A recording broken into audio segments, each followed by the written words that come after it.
They say the desert has a soul, not the kind that shouts or sings or preaches, but one that murmurs soft as breath beneath a sea of endless sand.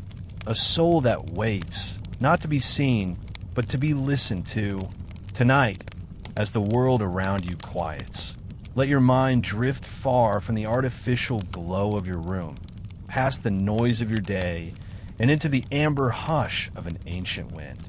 There, somewhere between dusk and dream, stretches a landscape where time folds itself gently into silence. A land where memory lies buried beneath a golden sea, and only the patient, only the still, can hear what it tries to say. We begin not with a battle, nor a birth, nor the carving of great empires. We begin with a breath, a slow one, a deep one, the breath of the desert.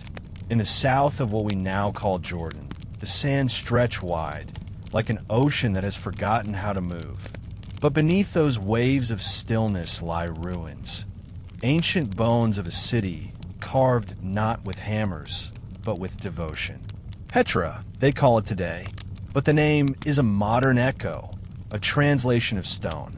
To its people, the Nabataeans, it may have meant something else entirely, something we no longer remember, but perhaps the desert remembers.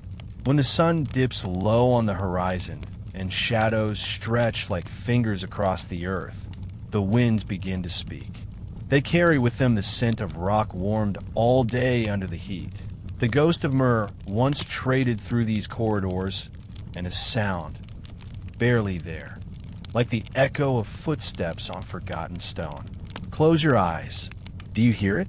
Somewhere deep in that silence, the sick awaits you, a narrow gorge carved by water long ago, as if the earth itself split open to reveal a secret.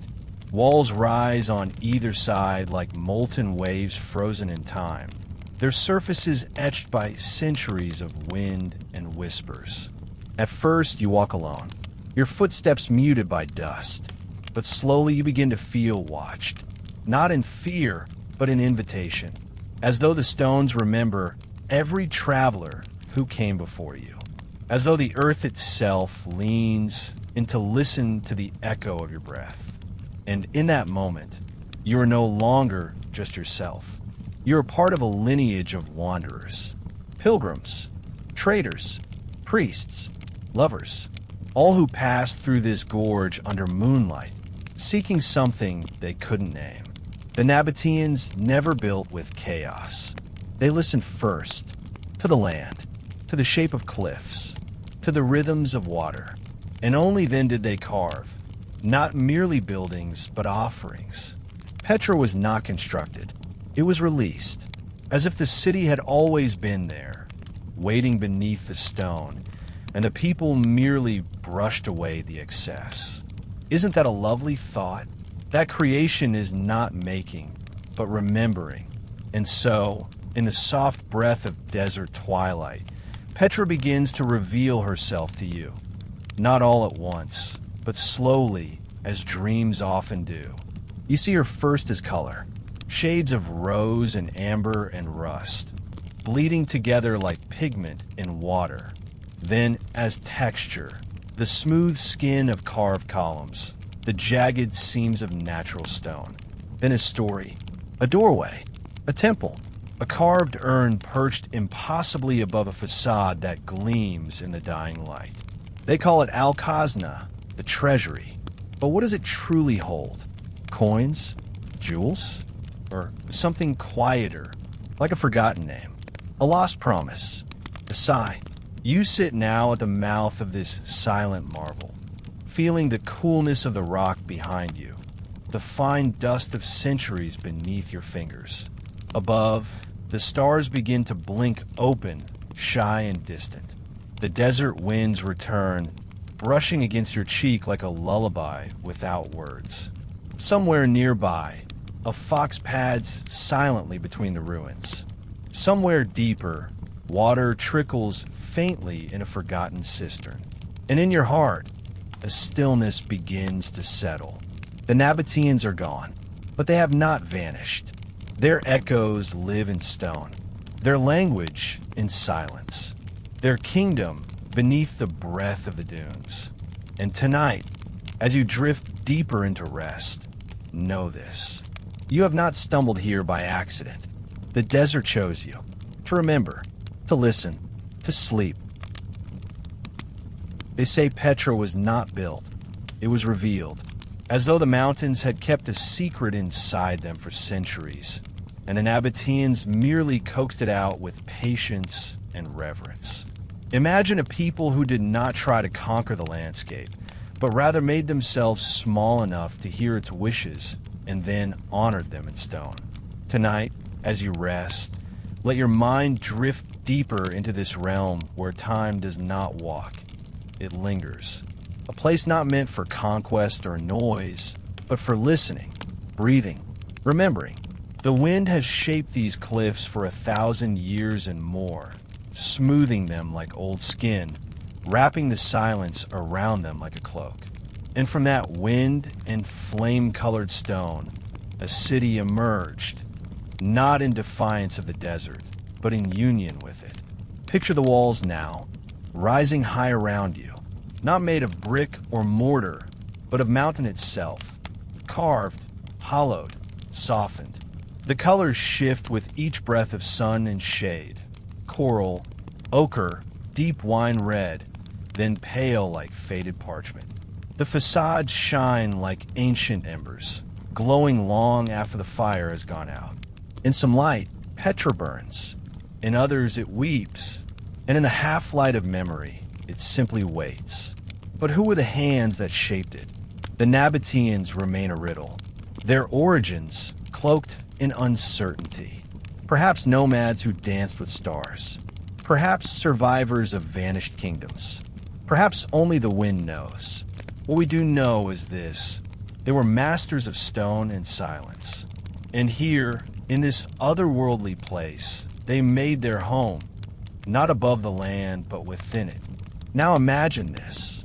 A sculptor, perhaps unnamed, stands before a sheer cliff face, not with blueprints or rulers, but with vision, spiritual, intuitive. His tools are few. His time is long. The stone breathes under his fingers, and slowly, with each tap of chisel and whisper of sand, a facade begins to form. A portico, a colonnade, a hidden stairway spiraling upward like a question. He is not merely carving, he is awakening, and around him, others gather, carrying water, singing softly, listening to the stone's reply. A community of dreamers in a world of dust, building not just homes, but altars to the sacred ordinary. They do not rush. The desert allows no hurry. Here, time folds like linen, quiet and slow, layered in sun. Petra was a place of trade, yes, but also a sanctuary. Imagine its inner chambers, cool and dark, carved from the innards of flame-red mountains. Rooms that once echoed with prayers, with laughter, with music and incense. Light filtered in through carved windows high above, sunbeams as thin as whispers. You can almost hear the murmur of water running through secret channels beneath the floor, a gift from their unseen engineers. This was not the city of conquerors. It was the city of listeners. And everything they created, they did with restraint. With poetry, there are no monuments of ego here. No towering walls of fear. Only elegance, curves, symmetry, stillness. Now, let your gaze rise with the stone itself, following the shape of a carved urn at the top of the treasury facade. Some say it holds ancient riches, gold, jewels, perhaps scrolls too sacred to read. Others believe it's just decoration, a metaphor, a symbol of abundance that was never meant to be touched. And maybe that's what Petra was all along, a city not to be possessed, but to be beheld, to remind us that beauty can come not from control, but from yielding. The fire of the desert forged these rocks. The wind shaped them, But it was the Nabataeans who gave them meaning. They saw the divine in curves, in hollows, in space. Their city is a prayer written in stone.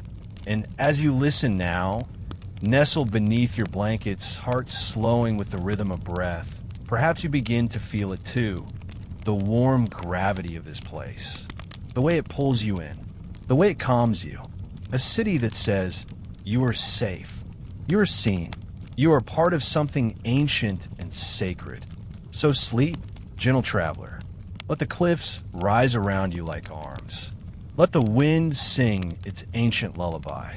And know this, there is a city in the sand, carved from flame and wind, that remembers what the world has forgotten. And tonight, it remembers you. They say the soul enters sacred places not with certainty, but with wonder. And so it is with Petra. You do not arrive at its heart all at once. You are ushered, guided, gently prepared. The ancients did not believe in abrupt entrances. To them, the divine was something that should be approached, not stumbled upon. And the Nabataeans, keepers of silence, curators of mystery, understood this better than most. That's why they built the sick. Close your eyes now. Feel the path beneath your feet narrow, not in fear, but in reverence. The walls begin to rise on either side, sheer and solemn, carved by water, smoothed by time. This is no man-made tunnel. It is a natural cathedral, a canyon molded by 1,000 floods and the patient touch of wind. It coils and curves like a serpent asleep, as if the very earth curled inward to cradle something precious. This is the sick, the sacred gorge, the slow heartbeat of Petra. The light here is not consistent. It flickers, dances, recedes. In some places, it falls in golden ribbons through cracks high above. In others, it disappears entirely, wrapping you in cool, echoing shade. You walk forward, and it feels as though you're passing through time itself. Each step another whisper of centuries, another layer of memory falling away. The Nabataeans chose this path with intention, not because it was easy, but because it prepared you. It humbles you. The sick is not merely a passage, it is a ritual. It slows your thoughts, quietens your breath, unfolds your senses like petals. Imagine now the travelers who once walked here.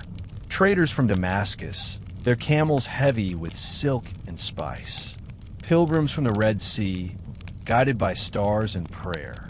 Ambassadors from Rome, their armor gleaming even in the half-light.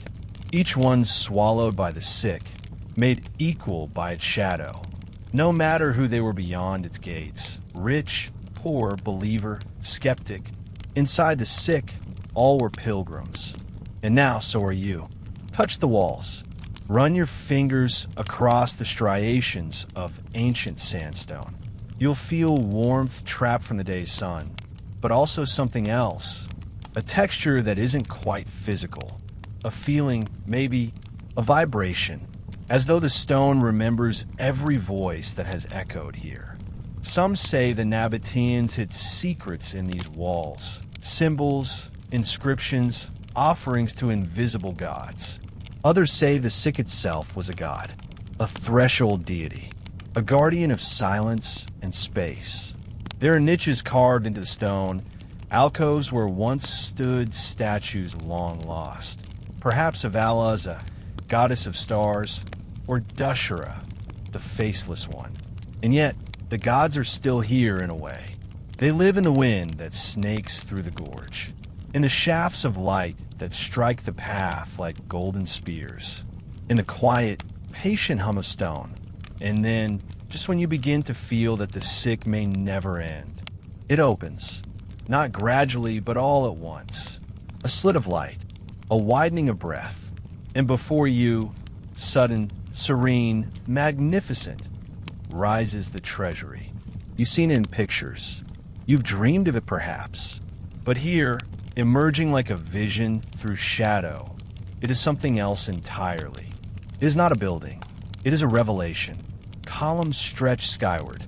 Intricate carvings ripple like silk across the stone face. Urns, eagles, gods long forgotten, all watching you. And the light, oh, the light. It strikes the treasury as if it knows exactly where to fall. Not with harshness, but with reverence. A spotlight from the heavens, casting warmth on the cold, immortal face of Nabataean artistry. You stand there, breath held. The canyon behind you, the city ahead. In that suspended moment, you're between worlds. Between shadow and sun. Between past and present. Between forgetting and remembering. This, perhaps, was what the Nabataeans intended all along. Not just to impress, but to transform. To invite you not merely to see, but to feel. To feel small, yes, but also eternal. And now, as the desert wind stirs once more, tugging at the edge of your imagination, you feel the gate close behind you. The sick wraps its shadows around the past, and Petra stretches out before you, an open palm of time. You have passed the threshold. You have been welcomed. Let that knowing settle over you like warm sand. And as your body softens into rest, carry with you the memory of that first unveiling, the hush, the glow, the gate of shadows and sunlight. They say the desert is a place of absence, a place where things are not. No rain, no rivers, no trees that hum with life. Only dust, only silence, only thirst. But the Nabataeans knew better. They believed that the desert, like a closed eye, still sees, still remembers, still holds life hidden beneath its skin, and where others saw only drought and desolation. The Nabataeans saw opportunity. They did not wait for rain. They listened to the land and learned how to catch its breath. Tonight, let your breath slow, like a trickle of water through dry earth. Let your body grow still, like a cistern in shadow. Because this is not a tale of might or conquest, but of patience, of listening, of hydraulic poetry written in limestone and silence. Imagine now the red cliffs of Petra glowing in twilight. You walk among them not as a traveler, but as a guest. And beneath your feet, though you cannot see it, a quiet miracle unfolds. Water, not rushing, not loud, but flowing with purpose. Through channels so narrow, so cleverly disguised, they could be mistaken for cracks in the stone. How did they do it? How did the Nabataeans, these desert architects of dream, turn a wasteland into a sanctuary of fountains and gardens? Some say it was divine inspiration. Others speak of ancient knowledge, passed down from forgotten ancestors. Scripts written not on parchment, but into the bones of mountains. But the truth, if there is one, lies in what they left behind.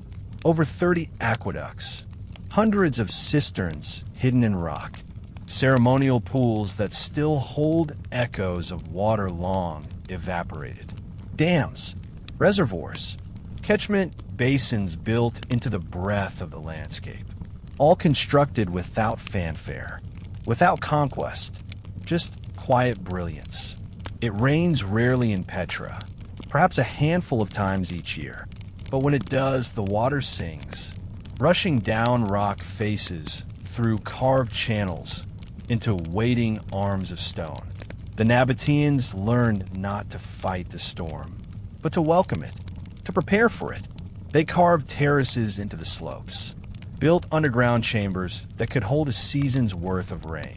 They filtered, stored, and protected every drop, not with greed, but with gratitude. To the desert, water is not a right. It is a gift, and the Nabataeans became its stewards. Picture now a fountain in the courtyard of a home, a delicate stream of water spilling from a carved spout into a shallow basin lined with stone. The sound soft, rhythmic, calming. Children playing nearby, their laughter mingling with the music of water. A woman washes dates and figs. A priest sprinkles the ground before an altar.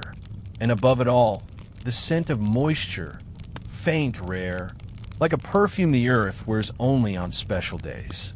Water, to the Nabataeans, was more than survival. It was sacred.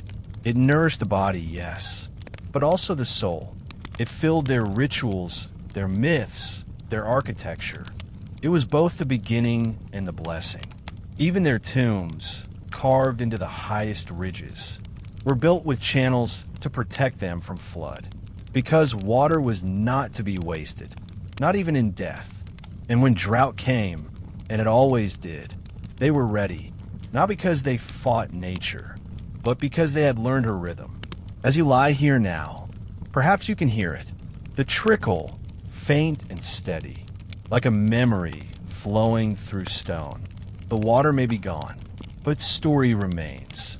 The story of a people who turned absence into abundance, who saw rivers where others saw rock, who built their city not in defiance of the desert, but in conversation with it. So rest now. Let the pulse of your blood slow, like the desert after rainfall. And remember, even in your driest seasons, even when the well seems empty, there may be a reservoir beneath the silence, a stream waiting, patient beneath your skin. The Nabataeans knew water is not just what you drink, it is what you listen for. And in Petra, once upon a time, water flowed like wine. They say the desert erases. It strips away names, blurs the edges of memory, turns kings to dust and stories to wind.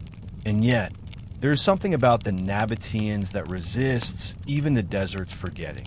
Not because they shouted to be remembered, but because they whispered something so delicate, so precise, that time could not bear to silence it. Still, when we speak of them today, we speak of shadows, of traces, of a people without a face. Who were they? Historians can tell you what we suspect, that there were nomads at first, tribes who wandered the harsh trails of Arabia, following water, stars, and trade, that they settled slowly between the curves of cliffs, building homes that seemed to grow from the mountain itself, that they mastered the routes between kingdoms, not with swords, but with spices. But these are outlines, brushstrokes without color. What did they believe? How did they pray? Whose names did they whisper at night beneath the stars? We do not know, and perhaps we never will, because the Nabataeans, it seems, did not care to be seen. They built a kingdom of elegance and silence, and then quietly stepped back into the folds of history, like a footprint erased by the wind before it could be traced. Their statues have no eyes, their gods no faces. Their texts are few and often cryptic, written in a script that evolved into Arabic, but spoken in a tongue we no longer understand. Most ancient peoples left behind their voices, in letters, in poems, in law codes etched into stone. But the Nabataeans, they left gestures, shapes, places. It is as if they believed that to name something too precisely was to rob it of its mystery. And yet, walk through Petra, and you feel their presence everywhere. Not in crowds, not in portraits, but in the curve of a staircase, the angle of a chamber cut perfectly to catch the light, the deliberate silence of a room with no roof, where the only ceiling is the sky. This is not absence. It is restraint, a reverence for the unsaid. Some believe they worship Dushra, a god without image, just a block of stone, uncarved, placed high on a pedestal, a god that refused to be defined, a god you cannot possess. Others say they believe the divine lived in the space between things, in a hollow of a cave, in a stillness before prayer, in a shadow cast by flame, and perhaps in doing so, they preserve something we have forgotten. That to define is not always to understand. That the soul of a people can live in absence.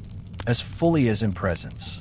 Imagine now the craftsman, hands calloused by stone, eyes trained not on grandeur, but on grace. They worked not for monuments of ego, but for alignment, for balance, for echo, for the secret harmony between rock and spirit. There are no great battle murals in Petra, no towering kings with spears raised to the sky. Instead, they're thresholds, courtyards, columns designed to frame the light just so at dawn. It is a city not of dominance, but of invitation.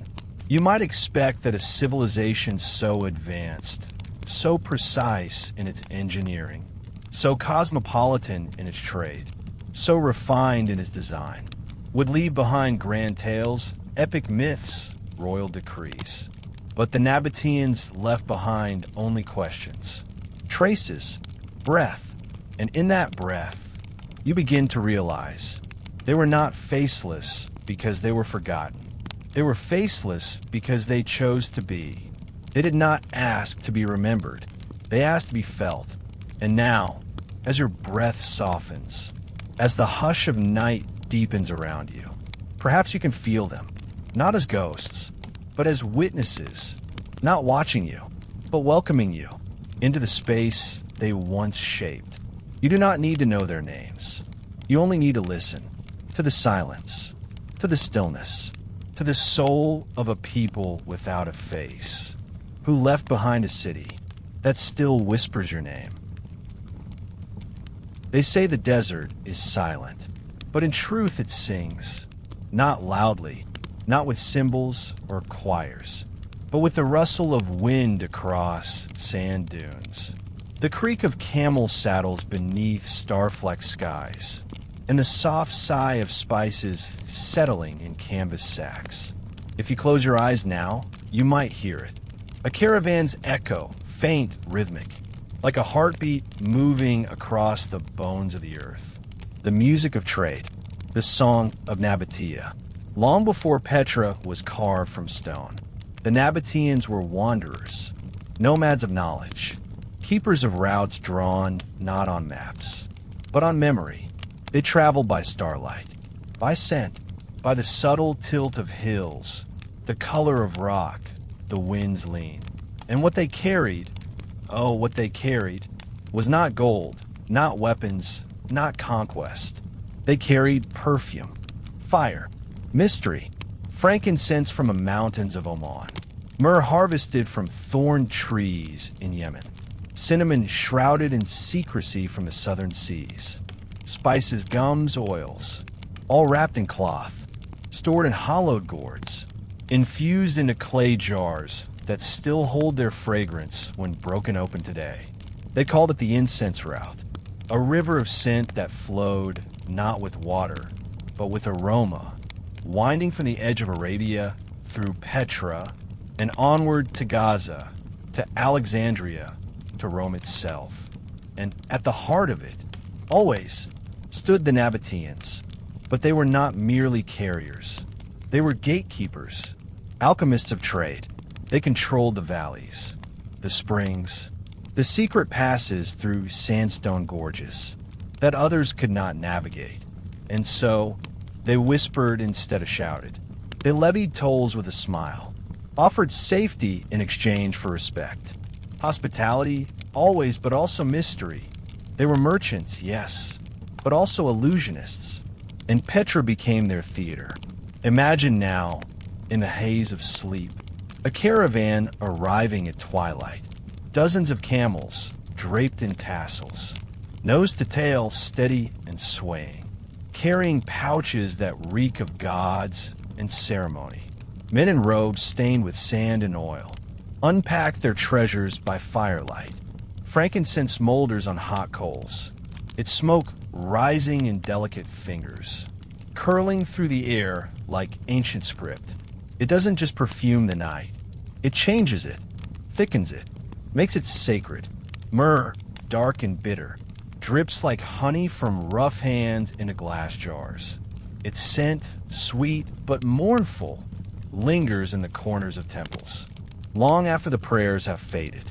And there, amid the trading and measuring, the weighing of powder and the tracing of routes, stand the Nabataeans, not as hosts, not as strangers, but as orchestrators.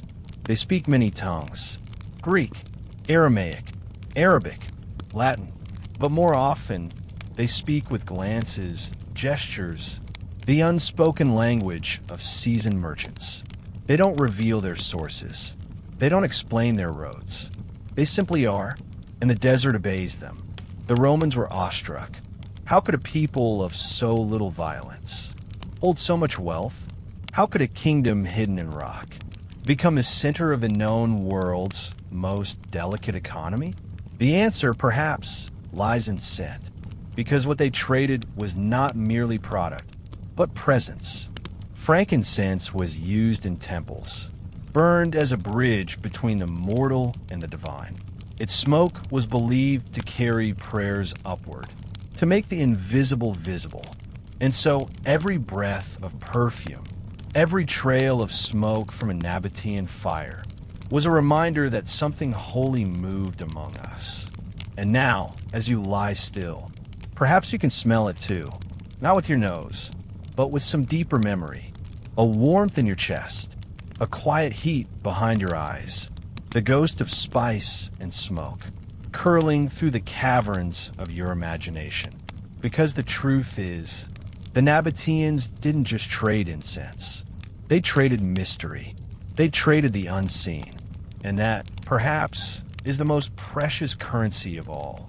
So sleep now, with the aroma of forgotten altars, drifting through your dreams. Let the caravan pass by. Let the wind carry its secrets to your ears. You are safe. You are scented in memory. And somewhere in the shifting dunes, a trail of smoke still rises, toward a sky that remembers every name you've ever whispered. They say that in the desert, reality bends. That heat rises from the ground in trembling waves and turns distance into illusion. That you can see what isn't there. A palm tree, a pool of water, a figure cloaked in white just beyond the edge of your vision. And sometimes, those mirages speak back. Among the many whispers that live beneath Petra's red cliffs, there's one that stirs more gently than the rest. A name not found in any scroll. A face carved into no wall. And yet, her shadow is everywhere. The queen. Not a queen exactly. Not a confirmed monarch. Not an empress with a crown and a court. But something softer, stranger. A woman who ruled the city not through decree, but through memory. A queen of silence. A queen of the mirage. Some say she was a priestess, sworn to the stars and the stillness between rituals. Others believe she was the daughter of a great merchant, who inherited more than wealth. She inherited influence. There are even those who speak of a queen regnant, a sovereign woman who governed Petra in the days before Rome, before names were written in stone. But when asked what she was called, there's only the wind. No inscription, no statue, no coin bearing her likeness. And yet, her spirit lingers. They tell of her walking the high places of Petra at twilight, her robes trailing behind her like whispers. She spoke rarely, but when she did, her words were so measured, so drenched in meaning, that listeners wept without knowing why. It was said her presence brought rain, that when she passed, even the goats stood still, that her eyes, deep, dark, unblinking, could calm a fevered child or silence a squabble with a glance, and that she had a secret that made even the gods lean in to hear. There's a temple high above the main colonnade, carved into the rock like a cradle. Its front is plain, bare, save for the marks of weather and age. But inside, there is a curve to the wall that catches the last light of sunset in such a way that it fills the chamber with a golden haze. In that room, some say she once knelt, alone, night after night, speaking to something or someone who never answered aloud. Maybe a god, maybe a memory, maybe a version of herself. reflected in the firelight. There is another tale, one passed down by the Bedouins in hushed tones. They speak of a time when the city fell into unrest. The trade routes faltered, the Roman legions whispered at the borders, and the queen, whoever she was, stood at the heart of it all unmoved. She called her closest circle together, a priest, a builder, a woman who carved perfume jars from alabaster, and she told them something none would ever repeat. The next morning, she was gone. No trail, no note, no remains, just the imprint of sandals in the dust at the edge of canyon. And a mirage. They say that, to this day, in the late afternoon heat, if you stand near the monastery and squint into the distance, you may see her, a shimmer, a silhouette, a woman walking into the sun, never arriving, never retreating, only gliding, as though her feet never touch the earth. And those who see her, those who truly see her, say that a strange calm fills them, a sense that whatever question they brought into the desert has somehow been answered. But of course, it's only a story, only a mirage. And yet, Petra is full of such things. There are carvings in a small chamber not far from the royal tombs, unfinished, half erased, faint images of a woman with outstretched arms. Above her head, stars. Beneath her feet, waves. And between her hands, nothing, as if what she held could never be sculpted. Perhaps the queen was real. Perhaps she was an idea.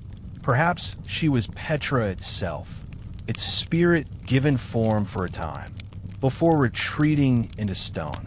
And perhaps that's why we cannot name her, because she belongs to no one, and to everyone. She is the hush before the wind rises. She is the flicker of light in the canyon wall. She is the woman who vanished in the mirage, not lost, but chosen by the desert. And tonight, as you soften into sleep, you may find her in your dreams, her hand reaching out, her face still hidden, her silence more comforting than any lullaby. Let her guide you, not toward answers, but toward deeper wonder, because some queens do not need thrones. They only need to be remembered, gently. They say the gods of the desert do not speak, not in thunder, nor in flame. They do not demand sacrifices. They do not carry lightning in their fists. They wait, still, watchful, carve not an image, but an absence. In Petra, where temples bloom from sandstone and tombs rise like frozen prayers, you will not find the kind of gods we know from Greece or Rome. Gods cast in bronze, striding with swords and eagle wings. You will not find Zeus on a throne, not Venus, not Mars. No carved muscles, no stern expressions, no clear hierarchies written into the heavens. Instead, you'll find stones, smooth, uncarved, set upright in sacred spaces. A single block, often black, placed on a pedestal. And that was a god. To us, it may seem strange, primitive even, but to the Nabataeans, it was the purest form of reverence. They did not pretend to know the shape of the divine. They did not dare to sculpt what no eye had ever seen. Instead, they honored the mystery. They created space for the sacred to enter. In their temples, silence was the first language. In stone, the untouched stone was the body of God. One of their most powerful deities was Dashra, whose name may mean the Lord of the Mountain. He had no face. He wore no crown. No epic tales surrounded his name. Only presence. Only place. Dashra was often represented as a plain, rectangular block of stone. A batil, the house of the god. And yet, people journeyed across deserts to kneel before that silent shape. Perhaps they didn't need stories. Perhaps they didn't want miracles. Only the comfort of something vast and immovable, watching quietly as the world changed. There was also Alaza, goddess of the stars and fertility, sometimes likened to the morning light, sometimes to the coolness of a spring in the heat of day. She, too, was seldom carved in form, but her presence could be felt in shaded courtyards, in the way light slanted through certain temple doors, in the gentle curve of a cistern that never ran dry. Some believe that Al-Azza was called upon by women in childbirth, by merchants at the start of a long journey, by the lonely, by the dreamers. And then there were the high places, open-air altars cut into the summits of cliffs. No roofs, no walls, just sky. To the Nabataeans, a temple with no ceiling was the most sacred of all. Because how can one contain the infinite? Atop these high places, the wind became part of the ritual. The stars watched every offering, and prayers were not spoken aloud, but felt, like heat rising from the stone, like tears unshed. Perhaps this is what made Nabataean spirituality so different. It was not performative. It was not theatrical. It was intimate, private, personal, a quiet contract between the soul and the unseen. They didn't need chants or hymns. They didn't need idols carved in their own image. They needed space, stillness, stone that waited. In the western cliffs of Petra, there is a chamber called the Hall of the Jinn. Jinn, those ancient spirits of desert lore, are said to live in such places, between realms, between names. 3 great stone monuments stand guard at its entrance. No markings, no explanation, just presence. Some say they are tombs, others say they are gods, but the truth is no one knows, and that not knowing is perhaps the most sacred part of all. Even in their inscriptions, sparse, delicate, poetic, the Nabataeans did not boast. They did not inscribe victories. They offered dedications. Short lines, a name, a blessing, a humble thanks, as though to leave too many words would drown out the voice of the divine. And now, as you lie here in the hush of your room, your body heavy with sleep, your breath slow as drifting sand, you might feel it too, the kind of faith that asks nothing, that speaks in silence, that meets you not with commandments, but with presence, because the gods of Petra were not made to be seen. They were made to be sensed, to be felt in the sun's warmth on rock, in the hush of a cave, in the weight of your own stillness. And in that stillness, there is room for grace. Sleep now, beneath the gaze of faceless gods, whose names ride the desert wind, and whose temples wait not for worship, but for wonder.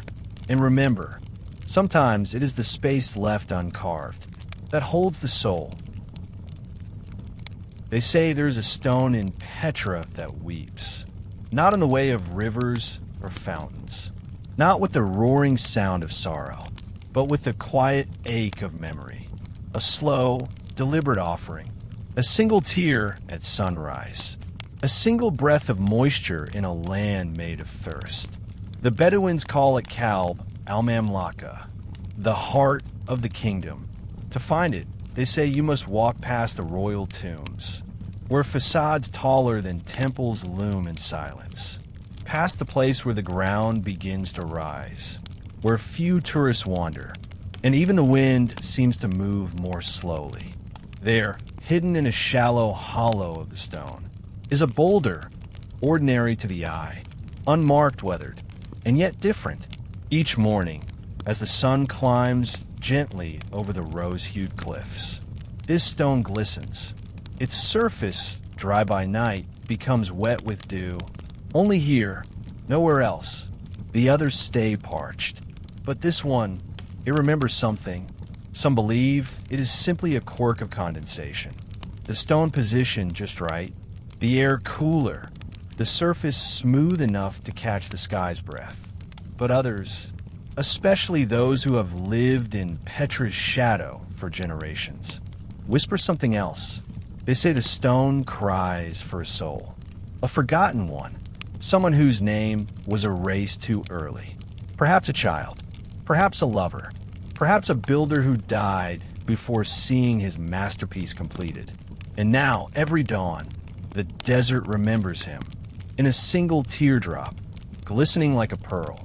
Legend tells of a mason named Salim, who carved in silence, whose hands shaped the urn that still sits atop the treasury. He worked from dusk until dawn, and when he finished, his work was so perfect, so impossibly balanced, that he climbed the cliff to see it from above, and slipped. They found his body curled beside that boulder. His blood soaked the sand, and when the sun rose the next morning, the stone beside him was wet. It has wept ever since. But maybe it's not grief the stone holds. Maybe it's devotion.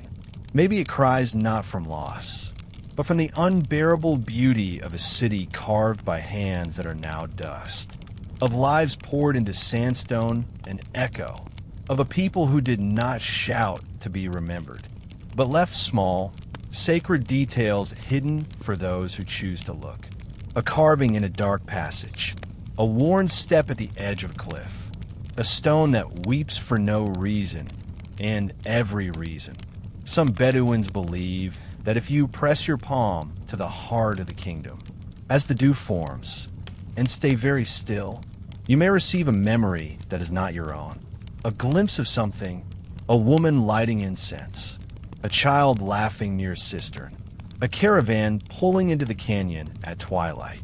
Not visions exactly, more like feelings, echoes that settle behind your ribs and stay there, soft and wordless, as if the stone is not crying, but remembering for you.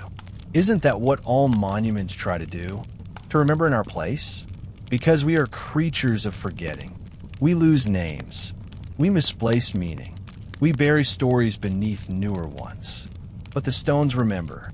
The cliffs recall footsteps. The wind still hums with syllables no longer spoken. And sometimes a single boulder holds enough sorrow and reverence to drip with it. As you lie here now, still breathing, perhaps you can feel the weight of that tear, cool against your chest, as if your own heart were made of stone. And learning to weep again, you don't need to know the name. You don't need to understand the science. You only need to listen. There's a stone in the desert that weeps at dawn, not from sadness, not from fear, but because something beautiful once happened here, and it remembers. Let that thought stay with you, like a hand on your shoulder as you drift towards sleep. Even in silence, you are remembered. Even in stillness, you are felt. And somewhere, beneath ancient cliffs, a tear still falls for what was, and for all that remains. They say the desert sleeps by day and wakes at night, that while the sun blazes with dominion, the land lies still, holding its breath, offering no shade, no mercy. But at night, when the heat softens and the stars blink open one by one, a different world stirs. And in that hush, under a sky like velvet stitched with fire, you may glimpse them, the merchants of the moonlight. They move not like armies, but like rivers, not fast, but inevitable, graceful as shadow, precise as time. Their caravans glided across the desert with a rhythm older than empires. Feet in the sand, hearts in the heavens. They were Nabataeans, but also something more. Navigators of the invisible, linguists of the stars, and carriers of things that could not be measured in weight alone. Frankincense, myrrh, cinnamon, gold, yes, but also glass from Egypt, lapis lazuli from distant mountains, rare manuscripts written in dying tongues, rumors from Rome, dreams from Arabia, tears harvested from trees, each pouch of spice, each tightly sealed amphora, was more than product. It was prayer, a sliver of one world carried gently into another. The Nabataean merchant did not shout. He did not bargain with haste. He listened. He observed. He waited until the silence around him spoke first. And perhaps that's why they moved at night. not just to escape the sun, but to move in sync with a deeper rhythm. The stars above were not decoration. They were companions, maps, messengers. Can you see it? A caravan cresting a moonlit dune, its camels tall and swaying, their bells soft and irregular, not loud enough to startle, just enough to announce their presence to the darkness. The men walk in silence, wrapped in indigo robes. Some hum, some pray. One carries a small oil lamp, its flame protected by a clay shade. The desert around them is silver, endless, and kind. They stop briefly to water the animals at a stone cistern hidden in the ground. The water is cool, clear, collected from a rain that fell months ago. A gift of foresight. The merchant kneels, not to drink, but to touch the earth, to whisper thanks. They speak little on these journeys. Conversation is saved for campfires. But at night, as the caravan winds between hills and ghost towns, the only voice is the wind, and the only guide, the stars. Some say the Nabataeans knew more constellations than any other people of their time. They charted not just the major stars, but the subtle patterns, the shimmer of light near the horizon, the quiet arc of Jupiter, the blue flicker of Sirius at dawn. They could navigate with no compass, no road, no moon, just memory, just instinct. And yet, they were not only crossing distance, they were weaving worlds, linking temples and ports, palaces and markets, carrying not only goods, but ideas. It was said that Petra was the one place where a Greek scholar, an Arab priest, a Roman merchant, and an Indian mystic could all share bread. Because these merchants of the moonlight brought more than trade. They brought connection. And what happened when they returned? Not celebration, not parades. They entered the city at dawn, their shadows long against the stone, their eyes tired, their hearts full. They walked through the sick in silence, dust clinging to their feet like old dreams, and disappeared into their homes to rest, until the stars called them out again. Some of them never stayed. Born to movement, they were children of the in-between, neither settled nor nomadic, neither priests nor warriors. Something softer, more necessary, and though their names are lost, their footprints have not vanished. They are etched into the desert floor, woven into trade routes that still echo with dust and memory, tied into the folds of Petra's temples, lingering like the scent of cloves in the morning air. So now, as you lie still in your bed, eyes closed, body quiet, imagine the hush of nightfall over the desert. Imagine the moonlight catching the edge of a camel's harness, the whisper of sand sliding underfoot, the ancient hush of breath synced with stars. You don't need to travel far. You only need to remember what it is to move without fear, to follow the quiet path, to carry something precious, even if no one else sees it, because in some distant way, you too are a merchant of the moonlight, and your dreams tonight are a kind of cargo. Let them sail now, softly, between stars. The desert is wide, the night is kind, and the road is waiting. They say the desert keeps what it loves, that some things, once they enter its breath, are never meant to be found again. This is not punishment, it is preservation. The desert does not erase, it enfolds. And sometimes it chooses to fold an entire story into itself, gently, completely, without a trace. One such story is still told in hushed tones beneath Petra's cliffs. A tale the wind sometimes sings to those who linger too long under the stars. The tale of the caravan that never returned. It was said to be the largest caravan ever sent from Petra. 200 camels, their backs heavy with frankincense, silk, and lapis. 50 men, most born of the desert, their feet calloused like old maps. They were headed west, toward Gaza, perhaps Alexandria, perhaps even Rome. The journey was planned to precision. The stars were favorable.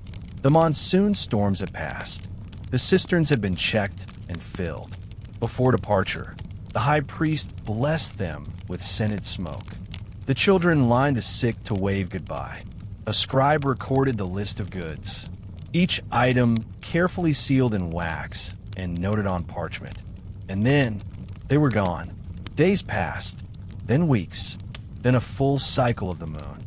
The city waited. Each morning, the traders' wives climbed to the edge of the cliff, where the sun first touches Petra, watching the horizon for a dust trail. Each night, elders cast dates into the fire, listening to the crackle for omens. But there was nothing, no messenger, no sign, no echo, just silence. Some believed they had been ambushed by raiders, their goods stolen, their bodies buried in some nameless dune. Others blamed the Romans, ever hungry for control, ever quick to erase what they could not possess. But the Bedouins, they whispered something stranger. They spoke of a stretch of desert beyond Wadi Araba, where the sand moves like water, where the dunes reshape themselves each night, as if breathing in their sleep. And in that place, they say, the caravan walked not into danger, but into a mirage so perfect they never returned. Imagine it now, a dawn unlike any other, the sun low, casting the dunes in molten gold, the air still, the camels uneasy, and then, on the horizon, a city, not Petra, but something like it, taller, brighter, its walls glowing with jewels, its gates open, its towers glinting like the teeth of the gods. The men blinked, rubbed their eyes, but the city did not fade. It shimmered, it called, and one by one, they walked toward it. Some say they are still there, not alive exactly, but not gone, trapped in a fold of time, between heat and illusion, living in a city that exists only in the breath of the desert. Some say the gods offered them refuge, a reward for their devotion, for the sacredness of the incense they carried. And some believe that, on the right night, you can still hear the bells of their camels, soft and uneven, as they circle the dunes with no destination, no past, no return. Archaeologists, of course, dismiss the tale. They point to routes, to records, to patterns of raiding tribes and sandstorms. But they cannot explain the footprints. In 1992, a team found a line of prints, deep, deliberate, cutting across the empty desert in perfect formation. No end, no beginning, just steps, ending at nothing. And beside them, a single piece of carved ivory, too refined to belong to nomads, too pristine to have been buried long. No caravan was ever found, no bones, no broken goods, only stories. And Petra? They learned not to ask. The temple that once housed their offering bowl was closed. The scribe's parchment, left unfinished, is still kept in a drawer in the museum. Its ink faded to the color of smoke. And at night, when the wind snakes through the sick, some say it carries the faintest echo of their last words. A psalm, maybe a prayer, or simply silence. Walking onward, as you sleep now, drifting gently across the dunes of your own mind. Let this tale follow you like a distant bell. Not all things lost are gone. Not all roads are meant to circle back. And not all cities are built from stone. Some live in light, some in dreams, and some in the shifting breath of the desert. They say that Petra is a city for the living. But if you listen closely, if you walk its wide corridors at dusk, or climb the cliffside steps that spiral into the clouds, you may begin to feel otherwise. Because Petra, for all its bustling markets and incense trails, for all its delicate carvings and echoes of distant laughter, was never only built for the living. It was carved stone by stone for the dead, the Nabataeans so skilled in trade, so precise in water and language and light, were perhaps never more poetic than when they honored death. They did not hide from it. They did not shroud it in fear. They welcomed it, prepared for it. They carved whole mountains for it, and they built tombs, not tucked away in some shadowed grove, but the very center of the city's soul. Tombs grander than palaces, cut high into the rock, their faces lit by the morning sun, as if the dead still woke with the day. You may have seen them in photographs. The royal tombs, the urn tomb, the silk tomb, the Corinthian, the palace tomb. They sit like gods themselves, watching over the valley. Their doors are tall enough to swallow men whole. Their columns rise like ancient hymns turned to stone. Their facades speak in the language of light and shadow. And yet, step inside, and you find only silence. No sarcophagi, no golden altars, just space. Cool, echoing, eternal space. A hall carved from the cliff itself. Its walls worn smooth by time. Its ceiling arched not by bricks, but by patience. These are not mausoleums. They are temples of transformation. It's hard to say what the Nabataeans truly believed about death. They left behind no mythologies, no clear doctrine, but perhaps the absence of certainty was itself their wisdom. They did not depict death as punishment, nor as escape. They did not try to control it. They built for it. They made space for it. And they placed the dead not underground, but into the body of the earth. Not buried, but held. There is one tomb, its name forgotten, tucked high in the rocks, reachable only by a winding staircase chiseled into the cliff. It is said that the person buried there was neither king nor priest, but a poet, a woman who wrote her prayers in starlight and silence. No stone bears her name, but the chamber is unique. When the sun sets at a certain angle in midwinter, its final beam pierces the entry, hits the back wall, and illuminates a small niche carved into the rock. A niche no wider than a hand. No one knows its purpose. Perhaps it once held a lamp, perhaps a scroll, or perhaps it was carved only for the light. Isn't that what we all long for?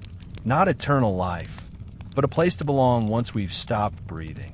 A place where our memory is not kept in stone, but in light. And the Nabataeans, in their quiet brilliance, offer that.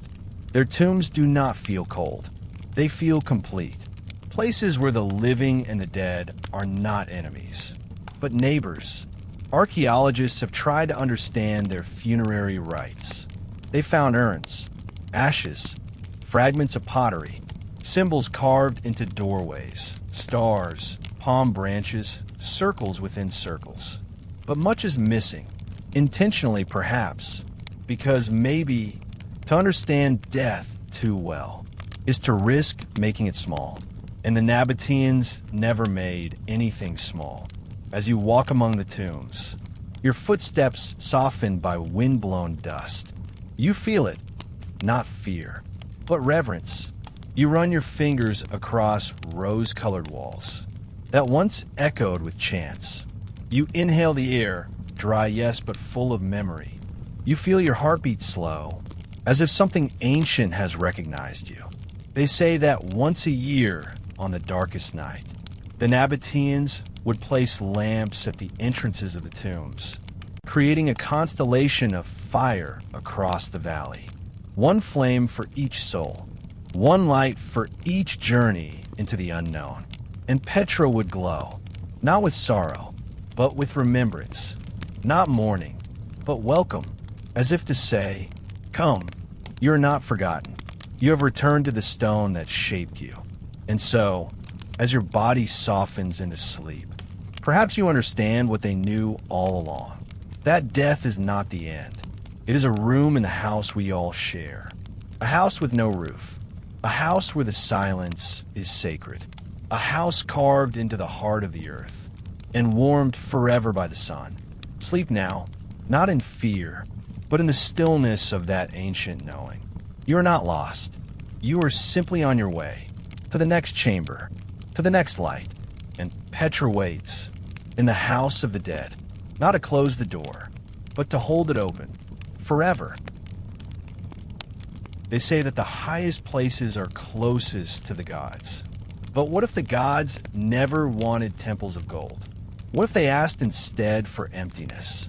A space not filled, but offered, not to possess, but to breathe through? There's one such place in Petra, cut high into the mountain spine, where no roof shelters, no walls confine, and the sky itself completes the architecture. A place with no image, no idol, no name. The ancients called it the high place of sacrifice. But that name, sharp, heavy Roman, is a shadow of what it truly is. It is not a monument. It is a moment, a question carved into the earth, a temple to the void. To reach it, you must climb. There are no shortcuts, no wide staircases, only stone steps, uneven and crumbling, cut directly into the cliff face by hands that trusted time. Each step carries you upward, away from the hum of the city, away from the carved facades and the whisper of tourists, until even the wind seems thinner, like breath drawn through silence. And when you reach the top, the view stretches open like a confession. Below you, Petra in miniature. Above you, only sky. Around you, rock, sun, and the gentle sway of heat. The altar sits in the open, a single flat surface, carved not for spectacle, but for stillness. On either side stand two obelisks, not towering, not polished, but weathered and blunt, as if they have witnessed more than they care to say. No inscriptions, no myths, just presence. Some say sacrifices were made here, blood offered to Dashra, to sanctify journeys, to secure rain, to ask for safe passage through the dangerous valleys beyond. But others, the Bedouins, the monks, the poets, tell a different tale. They say that nothing was sacrificed here, except noise, except certainty, that the true offering was silence, that this was the place where priests came to empty themselves, where no prayer was spoken aloud, only felt, where the human soul came to dissolve, to vanish in his sky and stone, into the unknowable. Can you imagine such a place? A temple without a god, an altar without a demand, a ritual without words, only the hush, only the sun, only the wind that has touched every face that ever stood here, and still remembers the shape of their breath. You sit now on the warm stone, your body quiet, your mind slowing. Your hands rest on rock worn smooth by centuries of seekers. The air is dry, yes, but full, not of sound, but of presence. You look out over Petra, the tombs, the theaters, the temples, all the beauty carved to last. But here up high, nothing is carved for time. Everything is carved for eternity. The Nabataeans must have understood something we've forgotten. That space is sacred. That emptiness is not absence, but invitation. That we do not need to fill every silence with explanation, with doctrine, with noise. Sometimes the most profound offering we can make is to sit, to listen, to be. Archaeologists still debate the purpose of the high place. Was it ceremonial, astronomical, political? But the wind doesn't argue. The mountain doesn't care. It waits. It welcomes. It holds the shape of mystery like a vessel. And now, as your body drifts further towards sleep, perhaps you, too, can feel that sacred void, that stillness inside you. Not empty, but full of things unspoken. Not hollow, but waiting. You're not broken. You are not lacking. You are simply a temple, not yet filled with light. So sleep now, in that holy openness. Let your thoughts fall like dust. Let your breath become an offering. Let the sky fold over you like a prayer. And remember this, the gods who speak loudest are not always the most wise. Sometimes The ones who speak in silence are the ones who never stop listening. In Petra, there is a temple carved to nothing, and it is the most sacred place of all. They say the desert keeps no secrets, that everything is eventually swallowed by wind and time, crumbled into dust, scattered to the edges of the world. But there are stories that cling like dew to stone, fragile yet unshakable, stories that return no matter how often they are forgotten. This is one of them, the story of the Oracle of Dust. Her name is lost, not erased, just softened, like a footprint swept clean by the evening wind. Some say it began with AZ. Others claim her name was never spoken aloud, only traced in the sand at dawn. She was not a priestess, nor a queen, nor a scribe. She was something older and quieter. She lived alone, in a cave just beyond the edges of Petra, where the cliffs rise sharp and red, and the shadows never move the way you expect them to. No inscription marks the cave. No map includes it. But ask the elders, the ones whose grandparents were born with sand in their lungs, and they will point, not with certainty, but with respect. They say she was born during a storm, not of rain, but of wind, a sandstorm so fierce it erased the path into the valley for 3 days. And when it passed, they found her, wrapped in cloth, asleep on the floor of a temple that had no roof. No one saw who left her. No one claimed her. So they called her Bint Aurea, daughter of the wind. She didn't speak for many years, not out of fear, but because she was listening to the stones, to the air between words, to the stories that the sand told as it moved through the canyon like breath. When she came of age, she vanished, left Petra under moonlight, carrying nothing but a bowl and a small satchel of herbs. They found her months later, living in a cave carved not by tools, but by time. She had begun to draw patterns in the dust outside her cave, circles within circles, symbols that changed with the wind. And when people from the city approached her with questions, she answered, but not with certainty, not with commandments. She would listen. She would trace her fingers through the earth, and then she would whisper something so gentle, so incomplete, that it felt less like an answer and more like a door. Should I marry him? A young woman once asked. The oracle didn't respond. She simply lifted a small handful of red sand, let it fall through her fingers, and said, "If the sand returns to your hand, then yes." The woman waited. The sand did not return. She did not marry him. Years later, she would say that single moment saved her life. The oracle never accepted coin. She never kept scrolls. She wore the same indigo robe until it frayed to ribbons. But the people came anyway. Pilgrims, merchants, wanderers, Roman generals in disguise, children with night terrors, mothers who had lost names to grief. They came not for prophecy, but for peace, not to be told the future, but to hear what the silence had to say. Some said she could control the wind. Others believed her body held no bones, that she was dust herself, shaped only temporarily by prayer. When she died, if she ever truly did, no one found a body, only a hollow in the cave, and a bowl still filled with untouched water. The symbols she drew in the sand, they stopped appearing.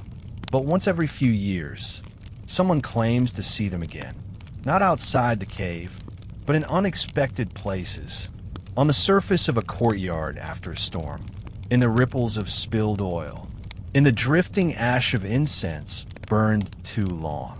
The Oracle of Dust became myth, a footnote, a bedtime story, but Petra remembers her. The cliffs where she walked still catch the wind in strange ways. The birds that perch near her cave still do not sing, and the traders, before setting out on long journeys, will sometimes pause by the trail and press their hand into the earth, just in case she is still listening. And now, as you lie here, the weight of sleep drawing you into your own silence. Perhaps you too can feel it, the gentle movement of dust around your thoughts, a question you haven't asked in years, a knowing that rises like wind through a canyon. You do not need to chase answers, only to be still, to listen, to let the oracle speak, not in words, but in space, in breath, in quiet certainty that all things return to dust, and dust remembers everything. Sleep now, and if you dream of a woman sitting cross-legged in the sand, her fingers drawing circles the wind cannot undo, then know this: you are being remembered. You're being watched, not in judgment, but in kindness. And the oracle has whispered something into the dust tonight, not for the world, but for you. They say that when empires meet, the sky splits. That conquest arrives with a scream, chariots thundering, banners flying, fire licking the edges of cities until stone turns to ash. That's how most kingdoms fall, to iron, to greed, to noise. But Petra did not fall. She opened the door. She offered tea. She let Rome Indiana gently. It was the early 1st century. The Roman Empire stretched like a golden snake across the world, its shadow falling over seas and sands, its hunger unrelenting, its logic simple: join or burn. But the Nabataeans were not like other nations. They had no army worth fearing, no ships, no legions. What they had was wisdom and water and silence. Rome had watched Petra for years. It admired, resented, envied. For while emperors boasted of conquest, the Nabataeans quietly grew rich. Their caravans moved freely across the Levant. Their incense perfumed Roman temples. Their engineers built aqueducts that could teach even Caesar something new. And most dangerously of all, they needed nothing. Augustus sent envoys. So did Tiberius. At first, Petra smiled and turned back to the wind. But Rome was patient. It didn't come with swords. It came with marble, with columns, with currency, with language smooth as silk. It came not as an enemy, but as a guest. And the Nabataeans did something no one expected. They opened the gates, but they did not surrender. They absorbed. Walk through Petra today, and you'll see it in the details. A Roman arch here, a Corinthian capital there, a carved eagle perched beside a Nabataean niche. The architecture shifts like wind across rock, from the curved elegance of the East to the proud symmetry of the West. Not in conflict, but in conversation. They blended styles like they blended spices, like they blended prayers. They did not resist Rome. They taught Rome to listen. The annexation came in 106 CE. No war, no siege, just a line drawn on a map. Just a new name whispered under old stones. Arabia Petrea, but the city still sang in Nabataean. The incense still burned. The water still flowed through secret channels. And the people still gathered at altars carved from emptiness. Some say this was their greatest defeat. Others, more quietly, say it was their greatest victory. For Petra did what few could do. It bowed without breaking. It changed without vanishing. It took the might of Rome and turned it into murmur. Even the coins struck under Trajan, bearing Roman eagles, still carry Nabataean script along the rim. A border of memory that refused to fade. But all things, even gentle surrenders, come to rest. Over time, the incense routes shifted. The great caravans stopped coming.